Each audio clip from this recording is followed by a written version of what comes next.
Series शौर्य दत्त प्राण अग्नि का नीला, एक गांव की साधारण महिला जो बच्चे के जन्म की असाधारणता से डरती है। गांव का प्रमुख धर्मपाल जो पुरानी शक्तियों से डरता है और बच्चे को विनाश का संकेत मानता है। शुरुआत। स्थान अग्निशिखर पर्वतमाला के नीचे स्थित छायावन गांव। 1 प्रलय की रात और जन्म।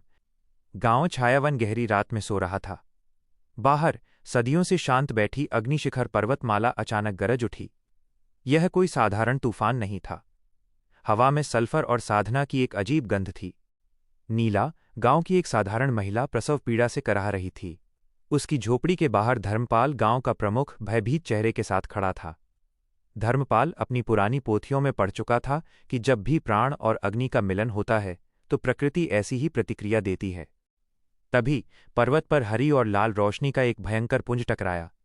गांव के लोगों ने देखा कि आकाश से एक ऊर्जा का स्तंभ नीचे आया और सीधा नीला की झोपड़ी पर केंद्रित हो गया। धर्मपाल फुसफुसाता है, ये विनाश है, ये प्राण अग्निपुंज है, इसका मतलब है कि मार्ग टूट रहा है। बच्चे का जन्म हुआ और जैसे ही उसने पहली सांस ली, झोपड़ी के अंदर की हर लौ, दीपक, चूल्हा एक पल के लिए नीली हो गई और फिर एक धमाके के साथ बुझ गई। यह प्राण जीवन ऊर्जा की शक्ति थी जिसने अग्नि को भी अपने नियंत्रण में ले लिया। अग्नि और प्राण का चिन्ह। नीला ने डरते डरते बच्चे को देखा। वो खूबसूरत था, शांत था, लेकिन उसकी हथेली पर जलती हुई अग्नि का एक धब्बा था जो कभी बुझता नहीं था, और दिल की जगह पर एक गहरा नीला प्राण चक्र चमक रहा था, जैसे कोई अनंत कुआं। धर्मपाल तुरंत अंदर आया। उसने बच्चे को देखकर माथा टेक दिया, लेकिन उसके दिल में डर था। धर्मपाल नीला से, नीला, ये बच्चा ईश्वर का वरदान नहीं बल्कि एक खतरा है। सदियों पहले जब ऐसी शक्ति किसी में आई थी तो उसने दुनिया को लगभग जला दिया था। इसे यहां नहीं रखा जा सकता। नीला, जिसने अभी अभी अपने बच्चे को जन्म दिया था, अपनी सारी मातृशक्ति के साथ खड़ी हो गई। नीला, आंखों में आंसू पर आवाज में दृढ़ता, ये मेरा बेटा है, इसे शौर्य नाम दिया जाएगा। तुम मेरे बेटे से दूर रहो। गांव के लोग डर गए थे। वे धर्मपाल के पीछे थे। धर्मपाल जानता था कि इस बच्चे को जल्द से जल्द हटाना होगा, इससे पहले कि उसकी शक्ति बेकाबू हो जाए। ऋतवारी का रहस्यमय आगमन। तभी झोपड़ी के बाहर एक तेज रोशनी फैली। एक बूढ़ा साधक, जिसने सादे गेरुआ कपड़े पहने थे लेकिन जिसकी आंखों में हजारों साल का ज्ञान चमक रहा था, वो थे अखंड गुरु ऋतवारी। ऋतवारी ने न तो धर्मपाल को देखा न गांव वालों को। उनकी आंखें सीधे शौर्य पर थीं। ऋतवारी एक शांत पर गूंजती हुई आवाज में, शांत हो जाओ धर्मपाल। तुम जिसे विनाश मानते हो वह केवल सृष्टि का एक नया बीज है। धर्मपाल और गांव वालों ने उनके आगे झुककर प्रणाम किया। ऋतवारी की उपस्थिति में एक ऐसी शांति थी जो सबसे बड़े तूफान को भी शांत कर सकती थी। ऋतवारी ने बच्चे को अपनी गोद में लिया। जैसे ही उनकी उंगलियां शौर्य के प्राण चक्र से टकराईं, शौर्य ने अपनी आंखें खोलीं। उनकी आंखें सुनहरी थीं। भविष्यवाणी और विदाई। ऋतवारी ने बच्चे को कसकर पकड़ा और नीले से कहा, ऋतवारी, यह बच्चा प्राण अग्नि मार्ग का पुनर्जन्म है। वह युग आएगा जब अंधकार का राजा कालव्रज जागेगा और केवल ये बालक ही उसे रोक पाएगा। लेकिन इस शक्ति को साधना चाहिए, इसे नियंत्रण चाहिए। अगर ये यहीं रहा तो इसकी अग्नि इसे और इस पूरे गांव को खा जाएगी।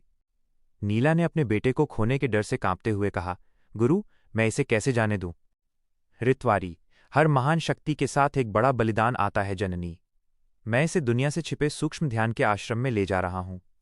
तुम इसे जाने दो और ये एक दिन पूरी दुनिया को बचाएगा। नीला ने रोते हुए अपने बेटे को ऋतवारी को सौंप दिया। उसने बच्चे के माथे को चूमा और वो पहली बार हंसा, जिससे उसके हाथ की अग्नि का चिन्ह एक पल के लिए बुझ गया और फिर वापस चमकने लगा। यह एक संकेत था कि उसकी मां का प्रेम ही उसकी शक्ति को नियंत्रित कर सकता है। पर्वत पर पलायन। ऋतवारी ने शौर्य को एक टोकरी में रखा। उन्होंने अपनी आंखें बंद कीं और एक शब्द का जाप किया। उनके चारों ओर की हवा घूम गई। अगले ही पल ऋतवारी और शौर्य दोनों गांव की नजरों से ओझल होकर सीधे अग्निशिखर की ओर बढ़ना शुरू कर दिया। उनके जाने के बाद गांव में फिर से गहन शांति छा गई, लेकिन हर कोई जानता था कि ये शांति एक बड़ी लड़ाई से पहले का विराम मात्र थी। सूक्ष्म ध्यान आश्रम, अग्निशिखर, पर्वत के छिपा हुआ शिखर। आश्रम का रहस्य और बाल शौर्य की अग्नि। सूक्ष्म ध्यान आश्रम दुनिया से कटा हुआ था, जो केवल ऋतवारी के सूक्ष्म ध्यान के माध्यम से ही दिखाई देता था। यह आश्रम एक विशाल स्फटिक गुफा के अंदर बना था, जहां हर पल हवा में एक हल्की सुनहरी चमक तैरती रहती थी। शौर्य अब 5 वर्ष का एक अद्भुत बच्चा था। वो न तो रोता था, न ही साधारण बच्चों की तरह खेलता था। उसकी शक्ति इतनी प्रचंड थी कि आश्रम की कठोर पत्थर की फर्श पर भी जहां वो बैठता था, वहां एक हल्का अग्निवृत्त बन जाता था। रितवारी जानते थे कि शौर्य का जीवन सामान्य नहीं हो सकता। वो अक्सर साधना में लीन रहते थे, ये समझने की कोशिश करते हुए कि प्राण अग्नि मार्ग के पुनर्जन्म का वास्तविक अर्थ क्या है। एक दिन शौर्य खेल खेल में गुफा की एक प्राचीन दीवार को छूता है। दीवार तुरंत तेज गर्मी से पिघलकर एक चमकता हुआ द्वार बन जाती है। रितवारी स्वयं से, उसकी शक्ति सिर्फ जलाने वाली नहीं है, ये चीजों को खोलने वाली है। वो द्वारों का धारक है। रितवारी उस नए खुले द्वार से एक प्राचीन पोथी निकालते हैं, प्राणश्रुति संहिता। संहिता के पृष्ठ जलते हुए अक्षरों से भरे थे। संहिता में प्राण अग्नि मार्ग के इतिहास का वर्णन था। ये वह मार्ग था जो सृष्टि की सबसे पहली ऊर्जा को नियंत्रित करता था। लेकिन इसके सामने हमेशा एक विरोधी खड़ा रहा, कालव्रज। कालव्रज कोई व्यक्ति नहीं बल्कि दैत्य वंश का राजा था, जिसने सृष्टि के नियमों को भंग करके मृत्यु और अंधकार को दुनिया पर थोपने की कोशिश की थी। संहिता का अंश रितवारी पढ़ते हैं। जब मार्ग का धारक जन्म लेगा तो कालव्रज की निद्रा टूटेगी। वो प्राण अग्नि को अपने अंदर कैद करके दुनिया की हर लौ को हमेशा के लिए बुझा देगा। रितवारी समझ जाते हैं, शौर्य का जन्म सिर्फ एक पुनर्जन्म नहीं बल्कि एक जबरन जागृति थी जिसका सीधा संबंध कालव्रज से था। रितवारी ने शौर्य को अपने सामने बैठाया और एक गहन सूक्ष्म ध्यान में चले गए। इस ध्यान में उन्हें शौर्य का भविष्य स्पष्ट दिखाई दिया। उन्हें दिखा कि कालव्रज जाग रहा है। उन्हें दिखा कि शौर्य अकेला युद्ध लड़ रहा है, उसकी अग्नि बुझ रही है। और सबसे भयानक दृश्य, उन्हें दिखा कि शौर्य की अंतिम विजय का रास्ता रितवारी के स्वयं के बलिदान से होकर गुजरता है। इस भविष्यवाणी ने रितवारी को तोड़ दिया, लेकिन वो जानते थे कि इसे टाला नहीं जा सकता। रितवारी आंसू रोकते हुए, शौर्य, मेरे बच्चे, तुम सिर्फ प्राण के रक्षक नहीं हो, तुम मार्ग के रक्षक हो। मैं तुम्हें तलवार और ध्यान दोनों सिखाऊंगा। तुम्हारी अग्नि को तुम्हारी शांति से संतुलित होना होगा। रितवारी ने उसी दिन शौर्य का दोहरा प्रशिक्षण शुरू करने का संकल्प लिया। अग्नि तलवार विद्या, द स्वॉर्ड। उन्होंने शौर्य को एक लकड़ी की तलवार दी जिसमें एक विशेष मंत्र का जाप किया गया था। रितवारी ने सिखाया कि तलवार सिर्फ काटने का हथियार नहीं है, ये ऊर्जा को केंद्रित करने का माध्यम है। जब शौर्य उस लकड़ी की तलवार को पकड़ता था तो वो बिना किसी चीज को जलाए हवा में अग्नि की लकीरें खींच सकती थीं। ये सबसे कठिन था। रितवारी ने सिखाया कि प्राण अग्नि को नियंत्रित करने के लिए श्वास पर पूर्ण नियंत्रण जरूरी है। एक बार शौर्य ने क्रोध में एक बड़ा पत्थर जला दिया था। तब रितवारी ने उसे डांटने के बजाय उसे घंटों तक एक बर्फीली धारा के नीचे बैठाया ताकि वो सीखे कि उसकी भीतर की अग्नि बाहर की ठंड से कैसे संतुलन बनाती है। रितवारी का मुख्य पाठ, बाहर की अग्नि तुम्हें शक्ति देती है शौर्य, भीतर की शांति तुम्हें मार्ग दिखाती है। अगर तुम अपनी शांति खो दोगे तो तुम्हारी शक्ति तुम्हें ही जला देगी। प्रशिक्षण के कुछ वर्षों बाद शौर्य अब लगभग 10 वर्ष का था। आश्रम के पास एक अनजाना दैत्य दूत चुपके से आ पहुंचा। ये दूत कालव्रज का नहीं बल्कि उसके सेनापति क्रूर दंष्ट्र का भेजा हुआ था। दूत ने अपनी अंधेरे की शक्ति से आश्रम के चारों ओर भ्रम पैदा किया ताकि वो शौर्य को चुपके से पकड़ सके। शौर्य ध्यान में लीन था, लेकिन उसकी प्राण ऊर्जा ने खतरे को महसूस कर लिया। उसकी हथेली पर अग्नि का चिन्ह अचानक गहरा लाल हो गया। शौर्य ने बिना आंख खोले अपनी लकड़ी की तलवार उठाई और एक झटके में हवा में एक अग्नि आर्क बनाया। आर्क सीधा उस दूत के भ्रम को चीरता हुआ उसके वास्तविक शरीर से टकराया। दूत चीखता हुआ भाग खड़ा हुआ। रितवारी ने सब कुछ देखा। रितवारी गर्व से मुस्कुराते हुए, ये सिर्फ शुरुआत है मेरे बच्चे। अब दुनिया जान गई है कि तुम जाग चुके हो, और अब कालव्रज भी बहुत जल्द जागेगा। शौर्य ने अपनी आंखें खोलीं। उसकी सुनहरी आंखों में अब तलवार की धार और ध्यान की गहराई दोनों थीं। वो अब सिर्फ एक बच्चा नहीं बल्कि नियति का चुना हुआ योद्धा था। सूक्ष्म ध्यान संप्रदाय का अग्नि दीक्षा मैदान। शौर्य द्वारा पहाड़ को 2 हिस्सों में करने की घटना के बाद रितवारी ने निर्णय लिया कि शौर्य को अब दुनिया से छिपाए रखना असंभव है। वो उसे आश्रम से निकालकर सूक्ष्म ध्यान संप्रदाय के मुख्य अग्नि दीक्षा मैदान में ले जाते हैं। ये मैदान एक विशाल प्राकृतिक एम्फीथिएटर जैसा था, जहां चारों ओर प्राचीन साधकों की मूर्तियां थीं जो ध्यान की मुद्रा में थीं। इस संप्रदाय में लगभग 50 उच्च कोटि के साधक रहते थे, जो सभी सूक्ष्म ध्यान और ऊर्जा संतुलन के विशेषज्ञ थे। नए प्रमुख साधक पात्र। साधक ईशा, द डिसिप्लिनेरियन, संप्रदाय की सबसे कड़क प्रशिक्षक। वह मानती है कि भावनाएं शक्ति को भ्रष्ट करती हैं। वह शौर्य की अग्नि से सशंकित है। साधक निर्वेद, द वाइज क्रॉनिकलर, संप्रदाय का सबसे शांत और ज्ञानी साधक। उसका काम प्राचीन ग्रंथों की रक्षा करना और शौर्य के मार्ग को समझना है। युवा साधक विभु, द जेलस राइवल, एक महत्वाकांक्षी युवा साधक जो मानता था कि प्राण अग्नि मार्ग का पुनर्जन्म उसे होना चाहिए था। वह शौर्य की प्रतिभा से जलता है।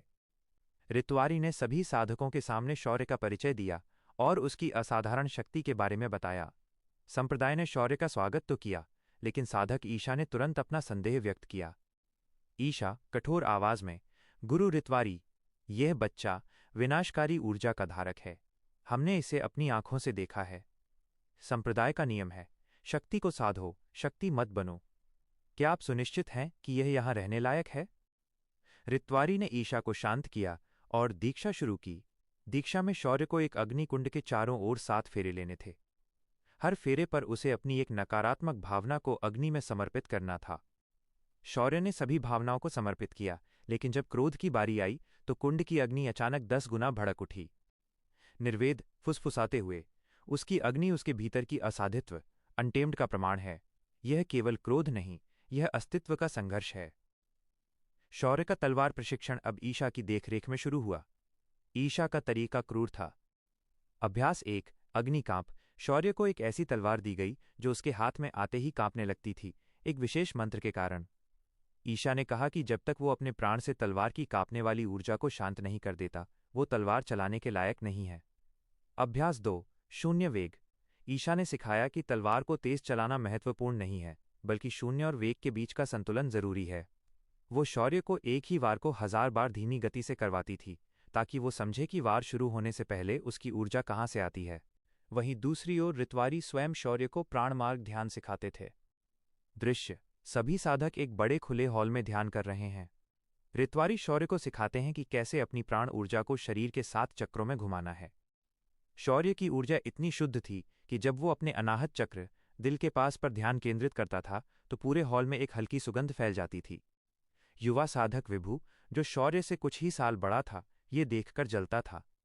विभु ने सोचा कि वह शौर्य को सबक सिखाएगा। ध्यान के बीच में विभु ने अपनी ईर्ष्यापूर्ण ऊर्जा को शौर्य की ओर चुपके से धकेल दिया। उसका लक्ष्य था शौर्य के ध्यान को भंग करना। लेकिन जैसे ही वो ईर्ष्यापूर्ण ऊर्जा शौर्य के पास पहुंची, शौर्य के प्राण अग्नि चक्र ने उसे एक विपरीत झटका दिया। विभु दर्द से चीख उठा और उसका ध्यान भंग हो गया। सभी साधक चौंक गए। ऋत्वारी शांत पर कठोर, विभु, ईर्ष्या की ऊर्जा अंधकार से ज्यादा खतरनाक है। यह केवल तुम्हें ही नहीं, तुम्हारे प्रतिद्वंद्वी को भी भ्रष्ट करती है। शौर्य की शक्ति पर हमला करने की कोशिश मत करना। तुम्हारा प्राण इसे अस्वीकार करता है। शौर्य के संप्रदाय में शामिल होने और उसकी ऊर्जा के स्थिर होने से कालव्रज को पता चल गया कि उसका शिकार अब एक संरक्षित जगह पर है। रात के समय संप्रदाय के बाहर एक भयानक काली छाया प्रकट होती है। यह कोई दैत्य नहीं, बल्कि कालव्रज का पहला संदेशवाहक था, एक अंधकार पुंज। अंधकार पुंज एक डरावनी गूंजती आवाज में ऋत्वारी और संप्रदाय को संबोधित करता है। अंधकार पुंज, गूंजती आवाज। सूक्ष्म ध्यान के साधकों, तुम आग को छिपा नहीं सकते। कालव्रज जाग चुका है। या तो प्राण अग्नि का धारक मेरे सामने आत्मसमर्पण कर दे, या मैं इस पूरी दुनिया के हर प्राण स्रोत को सुखा दूंगा। तुम्हारे पास 3 सूर्य उदय का समय है। संदेशवाहक एक जोरदार विस्फोट के साथ गायब हो जाता है। पीछे छोड़ जाता है केवल जमी हुई ठंडी हवा। सभी साधक, जिनमें ईशा भी शामिल थी, भयभीत थे। वे अब जानते थे कि यह कोई सामान्य लड़ाई नहीं है। ऋत्वारी शौर्य की ओर देखते हुए, जिसने अपनी लकड़ी की तलवार उठा ली थी, 3 सूर्य उदय शौर्य। इसका मतलब है कि तुम्हें अपनी साधना को 3 दिन में पूरा करना होगा। अब तुम्हें सिर्फ तलवार और ध्यान नहीं, तुम्हें अग्नि तलवार विद्या और प्राणमार्ग ध्यान दोनों में पारंगत होना पड़ेगा। स्थान, सूक्ष्म ध्यान संप्रदाय का चिंता कक्ष और शौर्य का स्वप्न लोक। कालव्रज की चेतावनी के बाद संप्रदाय में तनाव चरम पर था। 3 सूर्य उदय का मतलब था केवल 72 घंटे। साधक ईशा और विभु लगातार ऋत्वारी से ये जानने की कोशिश कर रहे थे कि क्या उन्हें शौर्य को कालव्रज को सौंप देना चाहिए। ईशा कठोरता से, गुरु, हमारी 700 साल की साधना दांव पर है।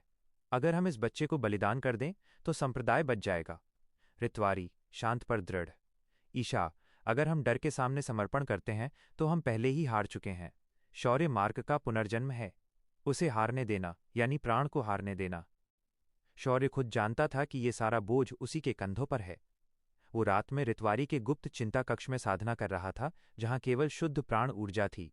शौर्य ने 3 दिन तक न सोने और लगातार ध्यान करने का फैसला किया। उसकी आंखों के नीचे थकान थी, लेकिन उसके प्राणचक्र में अग्नि जल रही थी। साधक निर्वेद ने उसे एक प्राचीन मंत्र दिया, स्मृति आवाहन, जो पूर्वजों के ज्ञान को स्वप्न में बुलाता था। शौर्य ने मंत्र का जाप किया और एक गहन ध्यान में चला गया। उसका शरीर वहीं रहा, लेकिन उसकी आत्मा स्वप्नलोक में प्रवेश कर गई। स्वप्नलोक उसके प्राण अग्नि का प्रतिबिंब था। चारों ओर जलती हुई लपटें थीं, लेकिन आश्चर्यजनक रूप से उसे जलने का एहसास नहीं हो रहा था। वहां उसने अपने पूर्वज को देखा, अग्नि ऋषि धूम्र। ऋषि धूम्र की आंखें धुएं से भरी थीं, लेकिन उनका शरीर आग में नहाया हुआ था। अग्नि ऋषि धूम्र, गहरी सदियों पुरानी आवाज, स्वागत है शौर्य दत्त। हम जानते थे कि तुम जागोगे। तुमने पहाड़ तोड़ा, लेकिन तुमने नियम भी तोड़ा। शौर्य घुटनों पर बैठ गया। शौर्य, पूर्वज, मैं अपनी शक्ति को नियंत्रित नहीं कर पाता। जब मैं क्रोधित होता हूं तो यह सब जला देती है। ऋषि धूम्र ने अपनी जलती हुई हथेली शौर्य की हथेली पर रखी। अग्नि ऋषि धूम्र, तुम्हें अग्नि को जलाना नहीं, नियंत्रित करना नहीं, तुम्हें उसे सहयोग करना सीखना है। शौर्य भ्रमित हुआ। सहयोग? लेकिन अग्नि तो विनाशकारी है। ऋषि धूम्र, अग्नि निर्णय नहीं लेती शौर्य, वो केवल प्रतिक्रिया करती है। यदि तुम क्रोध देते हो तो वो विनाश देती है। यदि तुम प्राण देते हो तो वह सृष्टि देती है। तुम्हारा जन्म 2 चीजों से हुआ है, अग्नि शक्ति और प्राण जीवन। प्राण तुम्हारा मार्गदर्शक है, अग्नि तुम्हारा वाहक है। उन्होंने समझाया कि जब शौर्य ने पहाड़ तोड़ा तो उसने केवल अग्नि शक्ति का उपयोग किया, अपने प्राण ज्ञान को भूल गया। नियंत्रण का मतलब है अपनी अग्नि को प्राण की सांस में लपेटना। ऋषि धूम्र का अंतिम सूत्र, प्राण की सांस लो और अग्नि स्वयं ज्योति बन जाएगी। ऋषि धूम्र ने एक अग्नि अंगूठी, फायर रिंग, शौर्य को दी। ये अंगूठी शुद्ध अग्नि से बनी थी, लेकिन छूने पर ठंडी थी। ऋषि धूम्र, इसे पहनो, ये तुम्हें तुम्हारी शक्ति की गति बताएगी। जब ये अंगूठी शांत हो तो तुम संतुलित हो। जब ये जलने लगे तो अपनी सांस पर ध्यान दो। शौर्य ने अंगूठी पहनी और वह तुरंत उसकी उंगली पर विलीन हो गई। शौर्य स्वप्न से जाग गया। अब वो थकने के बावजूद पूरी तरह शांत था। अगले सूर्योदय, 3रा दिन पर, कालव्रज की चेतावनी पूरी होने वाली थी। साधक ईशा और विभु ने रितवारी से अंतिम बार पूछा, क्या हम आत्मसमर्पण करें? शौर्य उठा। उसके हाथ पर अब भी अग्नि का चिन्ह था, लेकिन उसकी आंखों में अभूतपूर्व शांति थी। उसने संप्रदाय के केंद्र में कदम रखा। उसने गहरी प्राण की सांस ली और फिर अपनी हथेली खोली। इस बार वहां कोई विस्फोट नहीं हुआ। इसके बजाय उसकी हथेली से एक शांत सुनहरी ज्वाला निकली। यह ज्वाला ऊपर नहीं गई, बल्कि वृत्त में घूमने लगी। ये नियंत्रित अग्नि थी। उसने अपनी अंगूठी की ओर देखा, जो शांत थी। शौर्य, पहली बार एक योद्धा की आवाज में, गुरु, मैं तैयार हूं। मेरी अग्नि अब सहयोगी है। ईशा, जो हमेशा शौर्य से सशंकित थी, इस संतुलन को देखकर पहली बार विस्मय से भरी। विभु, ईर्ष्या से जलने के बजाय पहली बार आदर महसूस कर रहा था। जैसे ही 3रा सूर्य उदय हुआ, एक भयानक छाया संप्रदाय के द्वार पर पड़ी। कालव्रज का पहला बड़ा हमला आ रहा था, एक पूरी दैत्य सेना। रितवारी, समय आ गया है शौर्य दत्त। अब दुनिया को तुम्हारा पहला प्राण अग्नि रूप देखना होगा।